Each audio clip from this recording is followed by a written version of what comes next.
Bon, le Real Madrid qui climatise Manchester City à la dernière minute, un scénario qui est typique du club madrilène. Victoire 3-2, et on va débriefer tout ça dans cette vidéo. Salut à tous les gars, c'est Azial, j'espère que vous allez tous très bien. Je vais mettre les pieds dans le plat. Et je vais parler, on va dire, de... Peut-être que je vais me prendre des balles, mais je vais parler français. Le match était horrible. Non mais franchement les gars, je suis désolé, je vais mettre directement les pieds dans le plat. Après on développera, on parlera du coup de cette clim madrilène encore une fois, où tu mets 2 buts dans les 5 dernières minutes, but de Brahim, but de Bellingham à la toute fin, sur un lob un peu raté de Vinicius, où Bellingham vient se battre en vitesse, passer devant Ruben Dias et marquer. Il y a eu aussi le but d'Mbappé, un peu gag, on va pas se mentir, on reparlera un peu des prestations de Mbappé, etc. On reparlera de tout ça, on reparlera aussi du côté de City, hein. Franchement City c'est très triste, c'est très pauvre ce qui est en train de se passer du côté de ce club. Mais moi, si je dois être honnête, j'ai trouvé que dans la qualité technique, dans la qualité de course, la qualité physique, dans l'intensité, dans tout ça, le match était quand même... Bon, je vais pas... Nul, c'est un grand mot, parce que t'as quand même eu 5 buts, au final, t'as eu un dénouement sympa à la fin, mais j'ai trouvé quand même le match globalement pas dingue. On va pas se mentir, en termes d'intensité, de qualité technique des deux côtés, même de ce qu'on a vu tactiquement, on a encore vu des faiblesses côté City, mais même côté Real. Bon, plus côté City quand même, parce qu'au final, je trouve que la victoire du Real, elle est méritée. Moi, je vais pas vous mentir que City, encore une fois, j'ai trouvé ça. Et je dis pas ça pour minimiser la victoire du Real. Attention, la victoire du Real est complètement méritée. Moi, même je trouve limite, et pourtant le Real est pas bon. Hein. Et pourtant, le Real fait pas un bon match, mais je trouve même limite que le Real aurait dû s'imposer avec voire même limite un but en plus, tu vois, un 4-2, je trouve qu'au vu du match et des occasions, ça aurait été limite plus mérité. Mais je dis vraiment pas ça pour minimiser la victoire du Real, mais City c'est triste. City, les gars, c'est triste. Et le Real, aujourd'hui, a été nul aussi. C'est ça le pire, c'est que le Real, en étant nul aujourd'hui, parce qu'il y a plein de joueurs aujourd'hui, on va parler de leurs prestations, et la plupart, ils ont quand même eu des prestations très limites, surtout en première mi-temps, mais globalement très limites. Mais même le Real, en étant nul, mais je les ai sentis 100 fois au-dessus de ce Manchester City, quoi, sur une grosse partie du match. Mais franchement, moi je vous le dis, au match retour, si le Real joue sérieusement, et on va dire qu'il y a un peu plus de course, un peu plus d'intensité, notamment de la part des deux feignasses de devant, là, Vinicius et Mbappé, c'est plus possible. Moi je sais pas comment vous faites les supporters du Real. Honnêtement, je sais pas comment vous faites, parce que moi j'ai connu ça du côté du PSG et ça me faisait péter des câbles à tous les matchs quand je voyais Messi et Mbappé la main dans le calbar parce qu'ils avaient pas envie d'exercer un pressing. Moi c'est ce que je vois du côté du Real cette année avec Mbappé et Vinicius encore une fois. Et franchement, moi ça me fait péter des câbles alors que je suis pas supporter. Les gars du côté du Real, il y en a, ils se donnent, ils se tapent. Tu peux leur reprocher des choses, tu peux leur reprocher. Moi je prends l'exemple d'un Bellingham où en ce moment je vois du côté du Real, il est un peu critiqué par son attitude à des moments. C'est vrai que en ce moment il marque un peu moins, il est un peu moins décisif. Bon là au final il marque, mais son match il est pas dingue, il fait une première mi-temps pas ouf, mais au moins Bellingham il se tape. Au moins il se tape, il court, il se tape, il tacle, il récupère des ballons, il fait des trucs.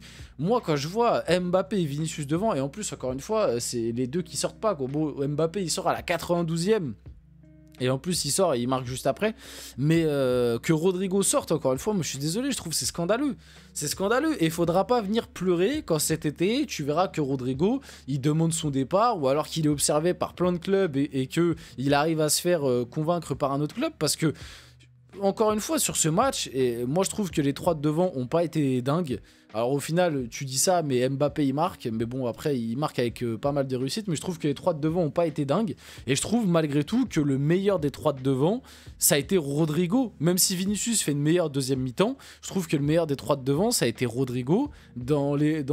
C'est pas dingue ce qu'a fait Rodrigo, mais je trouve que c'est le meilleur. Le pire pour moi ça a été Mbappé encore une fois. Surtout qu'Mbappé, et là je trouve que depuis quelques matchs il commence à refaire son côté playmaker qui me saoule, à venir décrocher. Il y a des moments, je sais pas si vous avez remarqué, mais à des moments, il venait décrocher, il était collé à Bellingham. Alors en fait, le truc qui est drôle, c'est que j'entends en ce moment plein de gens dire « Ah oui, Bellingham, il est chiant à venir faire le numéro 9 et coller Mbappé ». J'ai envie de vous dire « Ouais, mais limite, quand Bellingham ne le fait pas, Et ben en fait c'est l'inverse, c'est-à-dire que c'est Mbappé qui vient décrocher au même niveau que Bellingham, et en fait tu peux pas avoir un entre-deux, parce que plein de fois sur ce match, j'ai vu des situations où sur le côté Rodrigo faisait des diffs, il centrait, il y avait personne, Vinicius faisait des diffs, notamment au début de deuxième mi-temps, là 2-3 fois il met des accélérations à Rico Lewis, il centre, il n'y a personne, il n'y a pas la présence d'Mbappé. Il a été une fois présent et ça mène à une frappe où c'est un bel arrêt d'Ederson. La frappe était bien, mais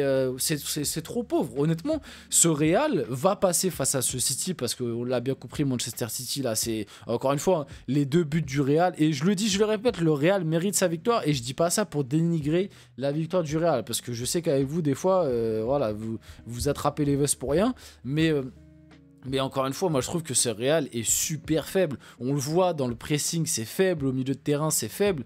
Défensivement, heureusement que Raúl Asensio et Tchouaméni font plutôt un bon match aujourd'hui parce que Ferland Mendy, ça a été encore un peu compliqué sur certains trucs. On l'a vu, Phil Foden l'a mis un peu en difficulté sur certains trucs.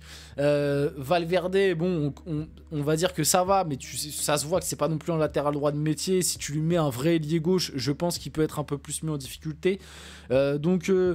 Franchement, il y a plein de questions à se poser, mais moi j'ai trouvé le match d'une faiblesse des deux côtés. En fait, c'est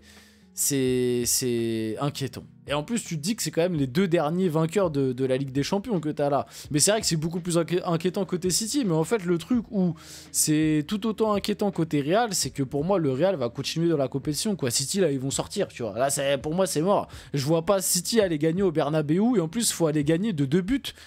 C'est mort, tu vois ce que je veux te dire, c'est mort de chez mort. Le City n'ira jamais gagner de 2 buts au Bernabeu. Pour moi, ce City-là, impossible.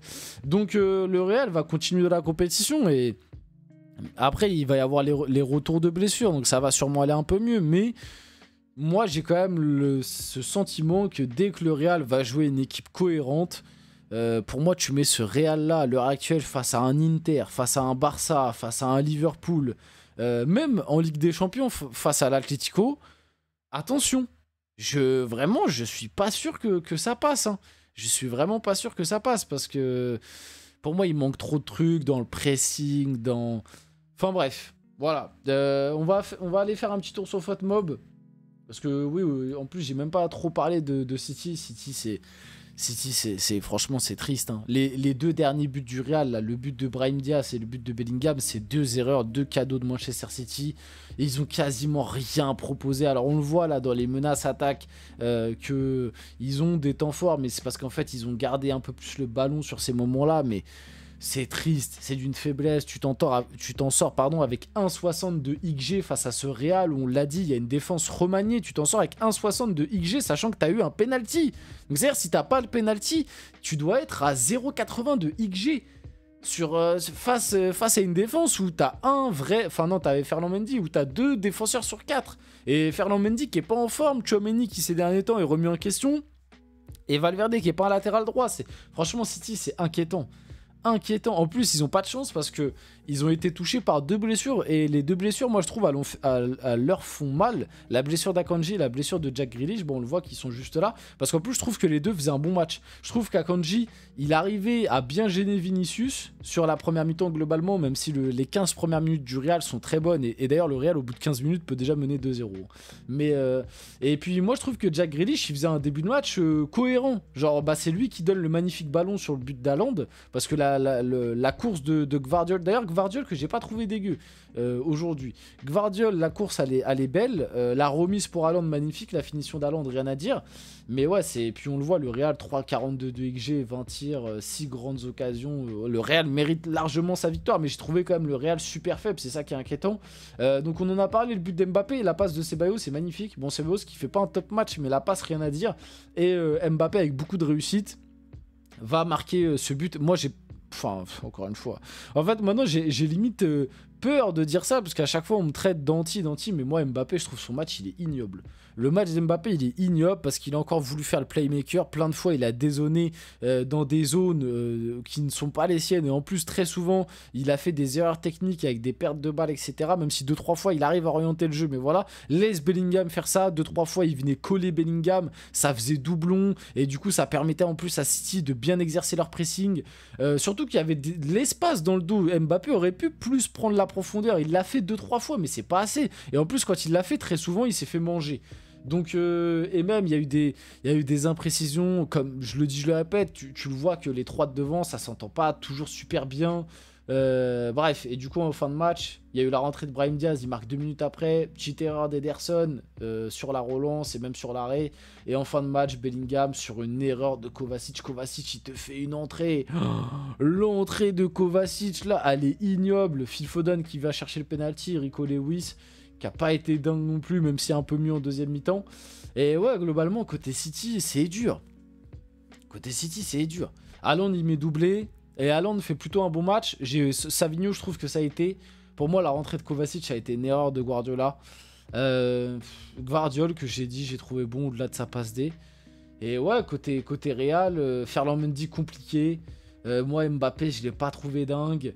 Bellingham, il fait une meilleure deuxième mi-temps, mais la première mi-temps, pas ouf. Rodrigo, je trouve que ça a été, même si on l'a moins vu en deuxième, lui, assez paradoxalement.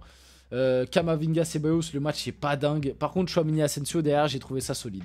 On finit la vidéo là-dessus. J'espère que cette vidéo vous a plu. Si c'est le cas, n'hésitez pas à liker, commenter, partager, vous abonner. Les gars, c'était Azial. On se retrouve très rapidement pour une prochaine vidéo.